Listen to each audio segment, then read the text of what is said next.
Com vocês, tudo em paz? Muito bem, começando mais uma aula com vocês, e nosso conteúdo de hoje, ele tem a ver, na verdade, com as chamadas teorias demográficas. Então, vamos começar a nossa aula agora, tá certo?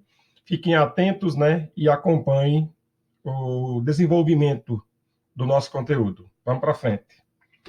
Pessoal, em 2011, a população mundial, ela alcançou a marca dos 7 bilhões de habitantes. Então, tem uma reportagem do Jornal do Comércio, lá do Recife, que trata desse tema. E ele diz assim: países de todo o mundo comemoraram ontem, né, 31 de 10 de 2011, com cerimônias, a marca simbólica do bebê número 7 bilhões na população mundial.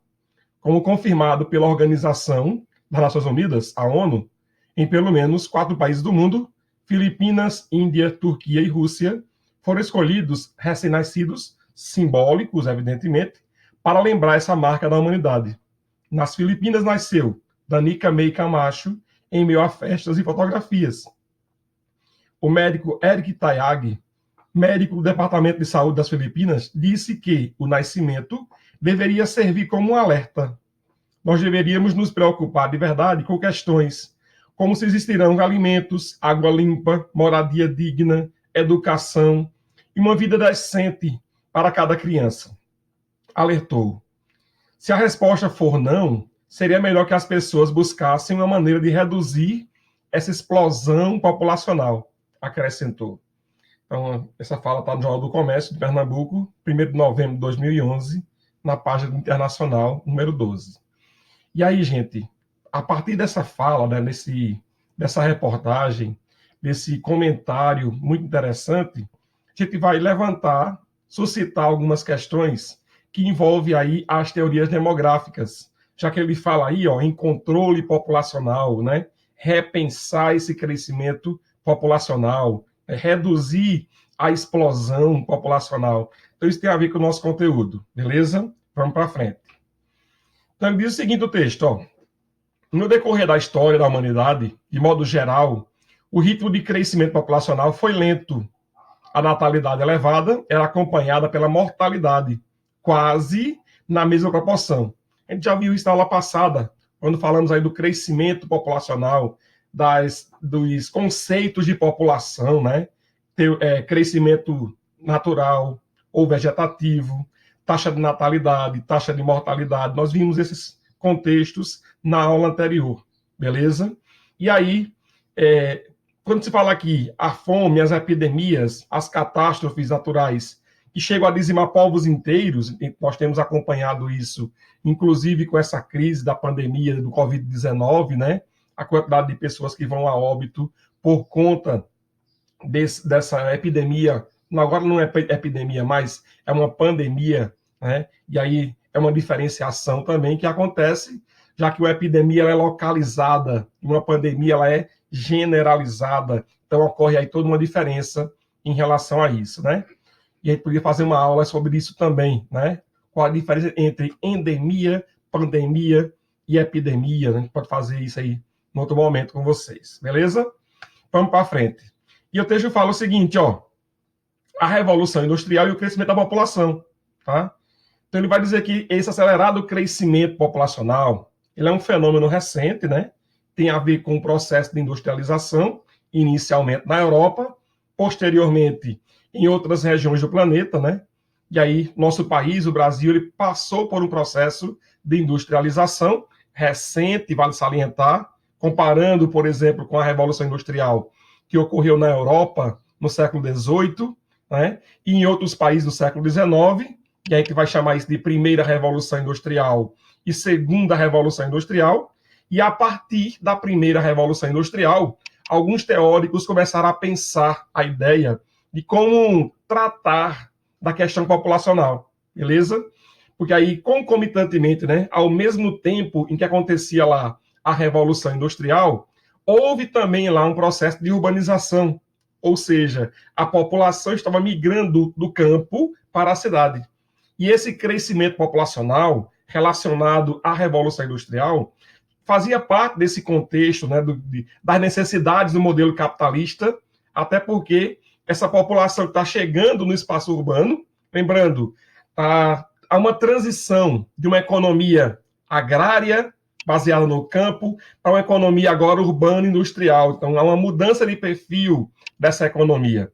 E aí essa população ela agora vai se transformar no chamado exército industrial de reserva. Ou seja, vai ser aquela mão de obra disponível para trabalhar na cidade, na atividade industrial, beleza? E isso foi essencial para o desenvolvimento do modelo capitalista naquele momento histórico, beleza? Vamos para frente.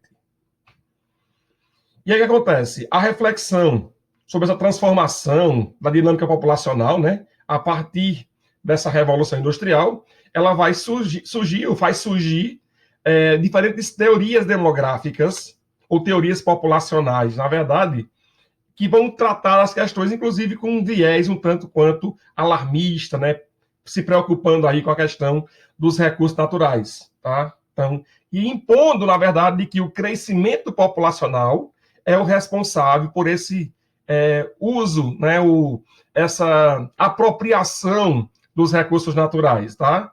E aí vai lembrar que, é claro que quanto maior a população, maior o consumo de recursos, no entanto, a produção industrial também está atrelada a esse contexto, tá?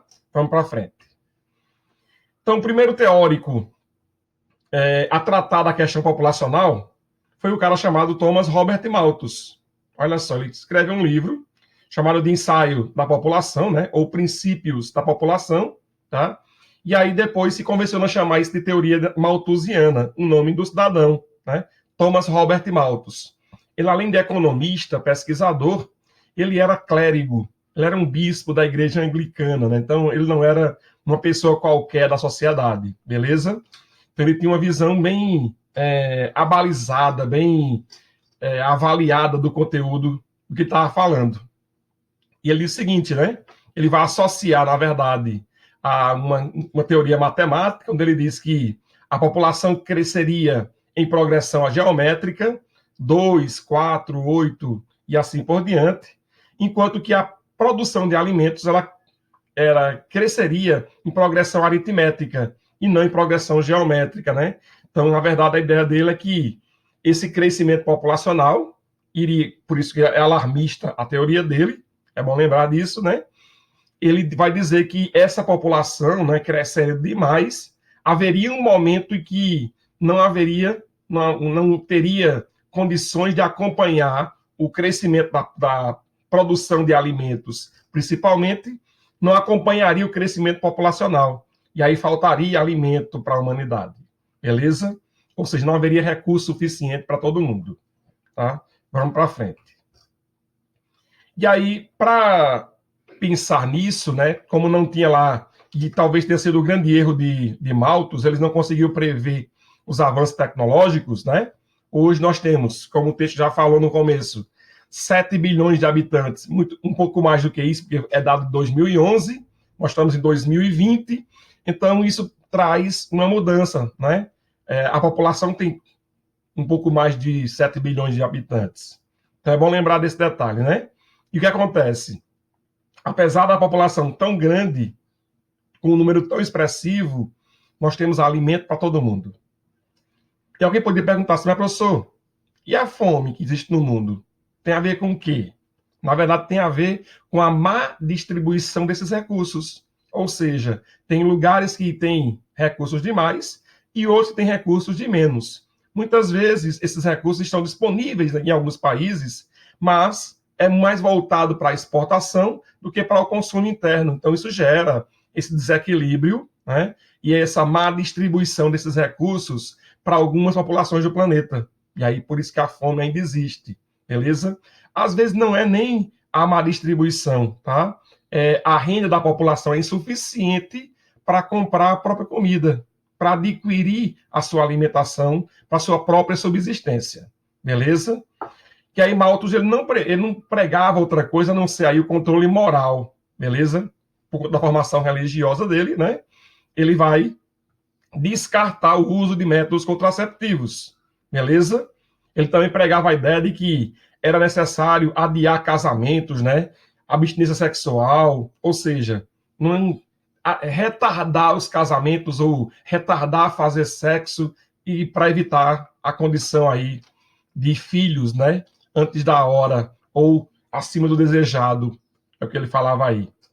E ele também colocava aí como evidência, né, na teoria dele, que a população mais carente, os mais pobres, na verdade, é que eram responsáveis por esse crescimento populacional elevado, né? Aliás, geralmente, essas teorias elas trazem essa condição de impor aos mais pobres a culpa, entre aspas, desse crescimento populacional.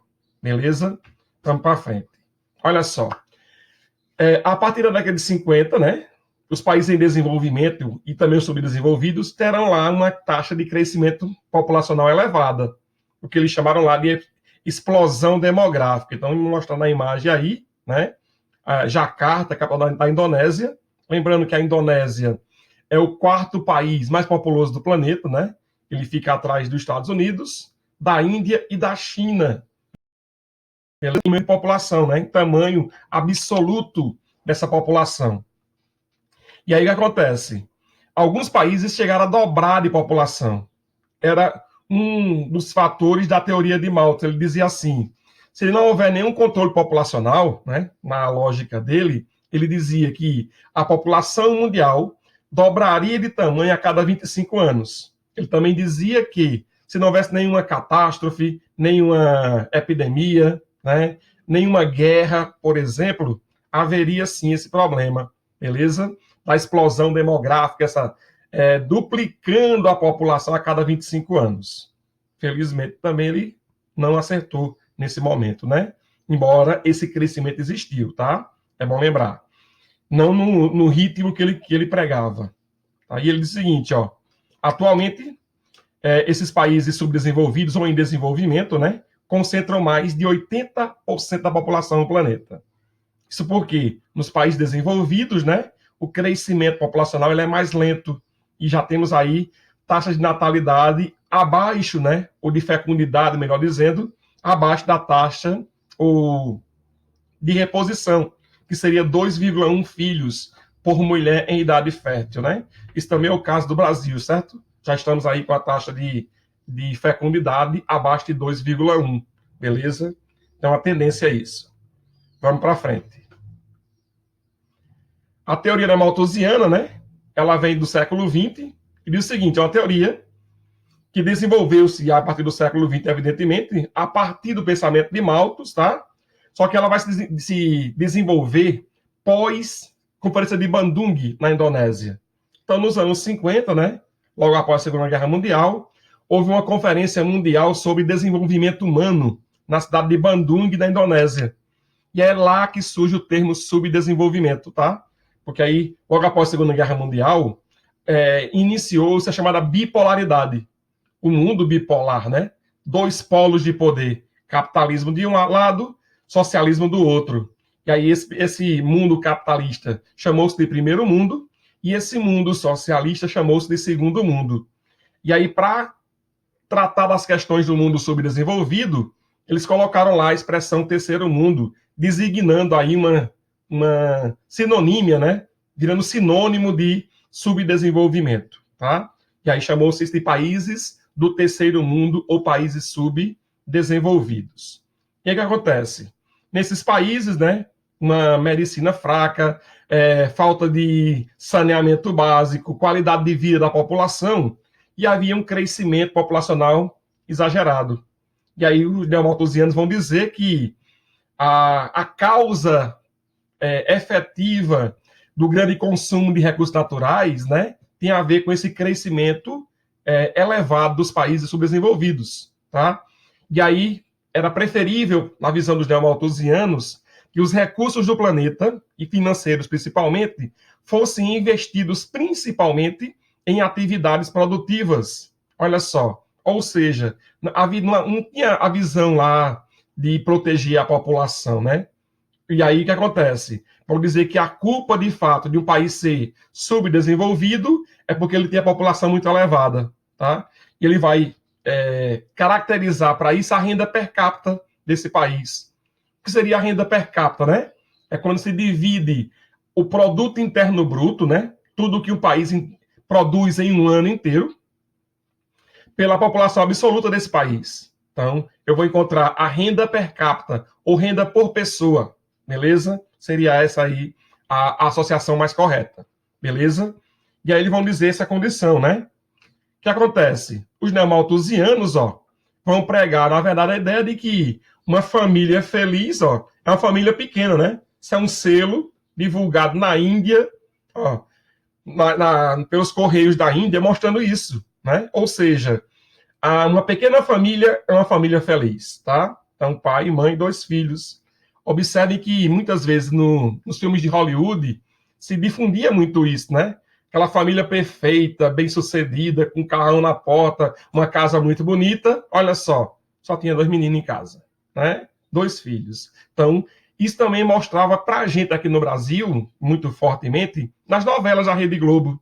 Olha só, aquelas famílias lá muito bem-sucedidas, famílias pequenas. O núcleo pobre que morava na periferia, aí esse núcleo pobre das novelas tem lá um monte de menino, né? E aí, vamos dizer que subjetivamente aí, ó, de forma subjetiva, né? Estavam pregando a ideia que para ser bem-sucedido tinha que ter menos filhos, né? A ideia do planejamento familiar. Só que tem um detalhe, os neomalthusianos pregavam, por exemplo, ó, esterilização em massa de populações pobres. Olha só, foi feito isso na Índia, na Colômbia. Só que na Índia tem um detalhe, né? Tem um fator que é fator religioso. Como assim, professor, fator religioso?